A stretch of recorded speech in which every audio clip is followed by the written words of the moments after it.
আসসালামু আলাইকুম। আশা করি সবাই ইমান এবং স্বাস্থ্যে ভালো আছেন। আলহামদুলিল্লাহ আমিও ভালো আছি। তো এখন বেলা ১২টা বাজে। আমি এখনো নাস্তা করি নাই।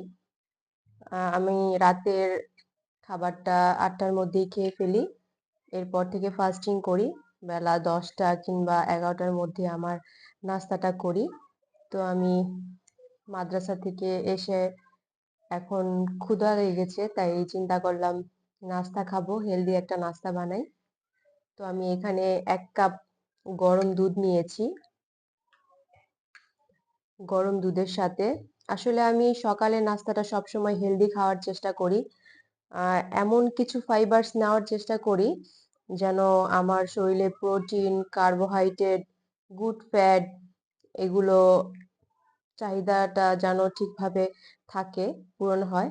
তো আমি এখানে নিয়েছি কাজু বাদাম, কাঠবাদাম, চিয়া সিড, তিল, কিশমিশ, ওটস আর খেজুর।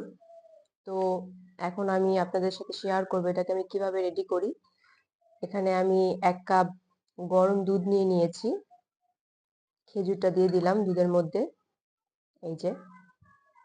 তারপর আমি একে একে সব কয়টা উপকরণ দিয়ে দিব এখানে। ওটস দিলাম, কিশমিশ, চিয়া সিড, তিল আর নাট গুলো দিয়ে দিলাম, কাঠ আর কাজু।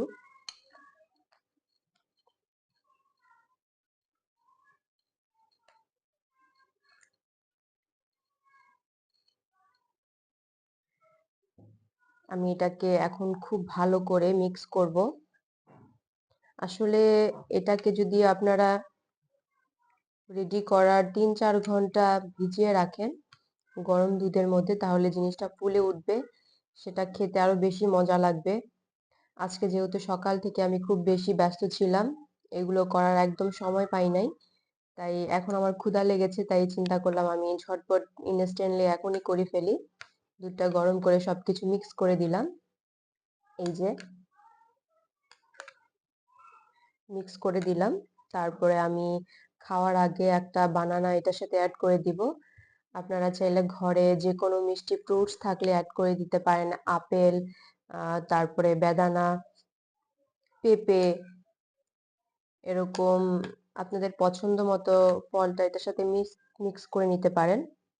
তো সবসময় এরকম একটা হেলদি খাবার খাওয়ার চেষ্টা করবেন। মনে রাখবেন নিজের শরীর স্বাস্থ্যের উপর কিছুই নাই। আপনি আপনার শরীরের যত্ন নিবেন, ওয়ার্কআউট করবেন, স্বাস্থ্যকর খাবার খাবেন, তাহলে দিন শেষে আপনার অন্যের উপর ডিপেন্ডেন্ট হতে হবে না। বয়স বেড়ে গেলে বিছানায় পড়ে যেতে হবে না। তাই নিজের স্বাস্থ্যটা আগে খেয়াল রাখবেন, নিজেকে ভালোবাসবেন এবং নিজের শরীর চর্চাটা করবেন, দেন বাকি সব এমনিতেই হয়ে যাবে। এখন আমি এখানে ১ গ্লাস দুধ নিয়েছিলাম। বাকি আহ গরম দুধটার ভিতরে আমি এখন কফি খাবো। আমার খুব কফি খেতে ইচ্ছে করতেছিল। আমি চিনি দিব না, চিনি ছাড়া কফি খাবো। তো কফি পাউডার এই দুধের মধ্যে আমি মিক্স করে দিলাম। তো আমি নাস্তাটার সাথে কফিও খাবো। এই যে আমার কফি রেডি হয়ে গেল। গরম গরম আমি কিছু খেতে পারি না, এটা বানিয়ে রেখে দিলাম। ৫ মিনিট পর আমি যখন একটু ঠান্ডা হবে তখন খাবো।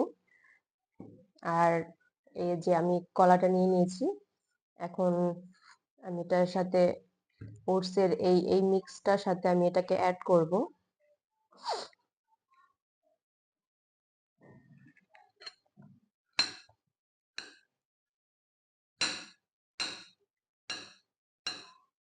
কলাটা আমি সুন্দর করে স্লাইস করে নিয়েছি।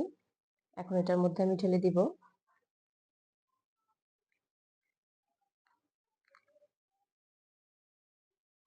তো এখন এটাকে আমি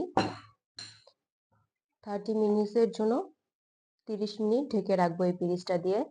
তারপর এটা যখন একটু ফুলে উঠবে তখন আমি এই নাস্তাটা খাবো আর এই কফিটা খাবো। তো আপনারাও সবসময় নিজের শরীরের যত্ন নিবেন, হেলদি খাবার খাবেন, ওয়ার্কআউট করবেন, হাঁটতে যাবেন, সকালে খালি পায়ে ঘাসে হাঁটবেন।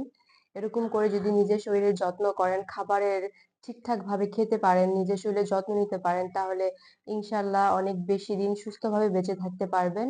আর ওষুধমুক্ত একটা জীবন হবে। ওষুধ খেতে হবে না। ওষুধ ছাড়াই অনেকদিন সুস্থভাবে ভালোভাবে বেঁচে থাকতে পারবেন। সবাই নিজের যত্ন নিবেন। Take care. আল্লাহ হাফেজ।